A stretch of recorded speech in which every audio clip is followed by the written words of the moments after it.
Corona ફિકર વધારે રહ્યું છે તેની વિશે આપને આગળ રિપોર્ટ બતાવીશું, પરંતુ એ વચ્ચે અત્યારે મોટા સમાચાર મળી રહ્યા છે ગુજરાતમાં દારૂબંધીને લઈને। ગિફ્ટ સિટીમાં દારૂની છૂટને લઈને રાજ્ય સરકારે માર્ગદર્શિકા જાહેર કરી છે। પરિપત્રમાં તમામ નિયમોની સ્પષ્ટતા કરવામાં આવશે। વાઇબ્રન્ટ ગુજરાત પહેલા જીઆર લાગુ પડે તેવી પણ શક્યતા છે।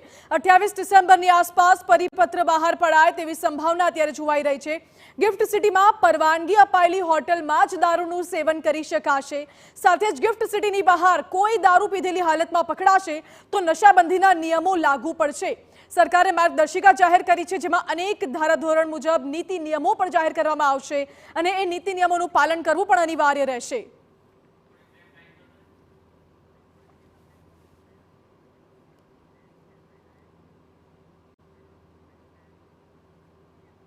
सरकार मार्गदर्शिका जाहिर करशे, जेमां नियमो हशे, परंतु ए नियमो केवा हशे वधु जाणकारी आपी रह्या छे संवाददाता किंजल मिश्रा। किंजल, दारूबंध गिफ्ट सिटीमां दारूनी छूट छे तेने लईने राज्य सरकारे मार्गदर्शिकामां शुं होई शके छे?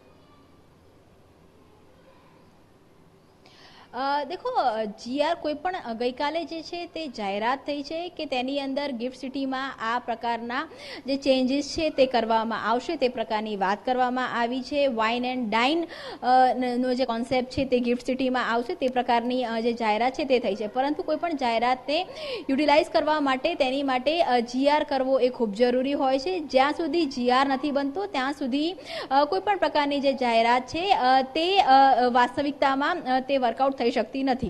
જો વાત કરવી પર એ જે નિયમો છે તે લાગુ પડશે।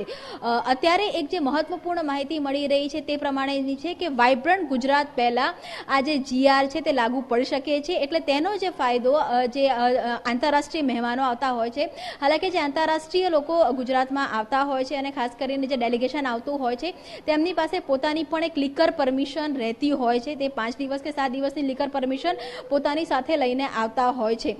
તો આ જે આખી કવાયત છે તે વાઇબ્રન્ટ ગુજરાત પહેલા પૂર્ણ થાય તે પ્રકારની પણ જે તજવીજ છે તે પણ સરકારમાં શરૂ થઈ ચૂકી છે, કે જેના કારણે વાઇબ્રન્ટ ગુજરાતમાં જેટલા પણ રોકાણકારો આવે છે કે તેમને ગિફ્ટ સિટીની અંદર એક જે અલગ રીતે પ્રિવિલેજ આપવાનો જે પ્રયાસ છે તે કરવામાં આવી રહ્યો છે। પરંતુ એક ખૂબ જ સ્પષ્ટતા સરકાર તરફથી આગામી સમયમાં જીઆરમાં કરવામાં આવશે કે જે વાત કરવામાં આવી છે કે કર્મચારીઓને તો તમામ કર્મચારીઓને આ અંગેની કોઈ પરવાનગી મળી જશે તે પ્રકારની વાત નથી।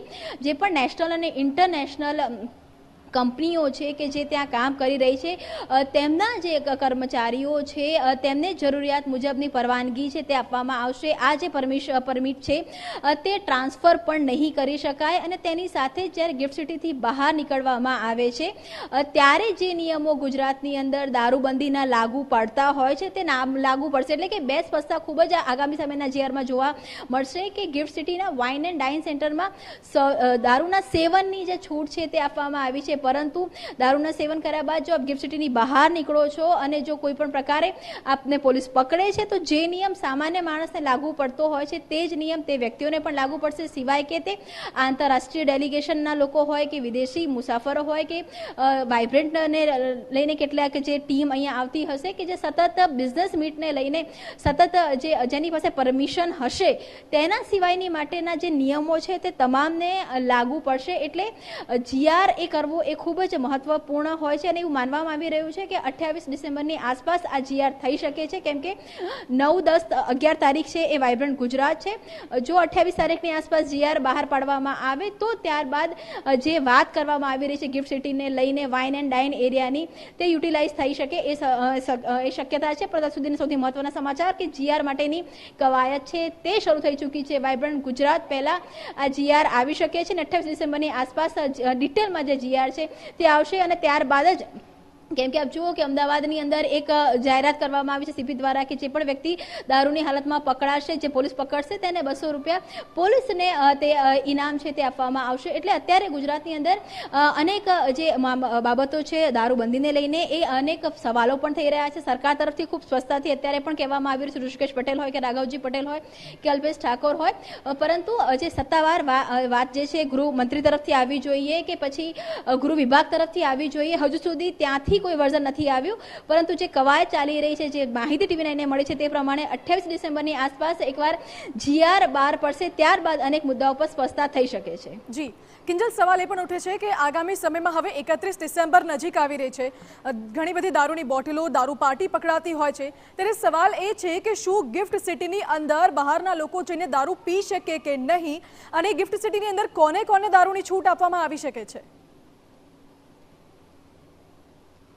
દેખો, 31st પાર્ટી જે છે તેને અને ગિફ્ટ સિટીને અત્યાર સુધી કોઈ પણ રીતનું રિલેટ છે તે કહેવું થોડુંક જલ્દી એટલે પણ છે, કેમ કે ગિફ્ટ સિટીની જે વાત છે તે સ્પેસિફિક ત્યાં જે આંતરરાષ્ટ્રીય જે ઓફિસો છે, આંતરરાષ્ટ્રીય જે પ્રકારના બિઝનેસ હબ છે, તેના જે ડેલિગેશન્સ છે, તેના જે કર્મચારીઓ છે, તેની માટેનું પરમિશન, કેમ કે જ્યારે GR બહાર પડશે ત્યારબાદ પરમિટ માટેની પ્રોસેસ થશે, અને પરમિટ માટેની પ્રોસેસ થયા બાદ આખા જે વાઇન એન્ડ ડાઇન આખું જે સેન્ટર છે હોટલની અંદર એક આખું ઊભું કરવામાં આવશે. એટલે 31 ડિસેમ્બરે જો અમદાવાદીઓ કે ગુજરાતીઓ માનતા હોય કે તે ગિફ્ટ સિટીમાં જઈ શકે છે અને એન્જોય કરી શકે છે, તો એવું લગભગ નહીં થાય, કેમ કે એક સ્પેસિફિક બિઝનેસ સેક્ટરને ધ્યાનમાં રાખીને, સ્પેસિફિક જગ્યાને ધ્યાનમાં રાખીને આ એક નિયમ બનાવવામાં આવ્યો છે. બાકી જો ગુજરાતની અંદર જ્યાં પણ 31માં દારૂ પાર્ટી થતી હશે કે જે પબ પાર્ટી થતી હશે, અને તેની પર જે પ્રકારના નિયમિત દરોડા હશે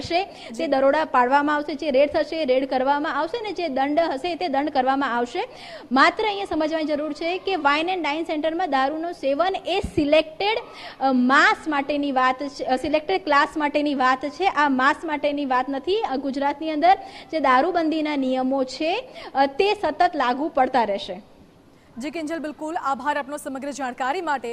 એટલે ગિફ્ટ સિટીમાં દારૂની છૂટને લઈને સરકાર આગામી સમયમાં માર્ગદર્શિકા જાહેર કરવાની છે, અને પરિપત્રમાં તમામ વિગતો જણાવવામાં આવશે, તમામ નિયમોની સ્પષ્ટતા કરવામાં આવશે. વાઇબ્રન્ટ ગુજરાત પહેલા GR લાગુ પડે તેવી પણ શક્યતા છે, અને 28 ડિસેમ્બરની આસપાસ પરિપત્ર બહાર સરકાર પાડે તેવી સંભાવના અત્યારે વર્તાઈ રહી છે.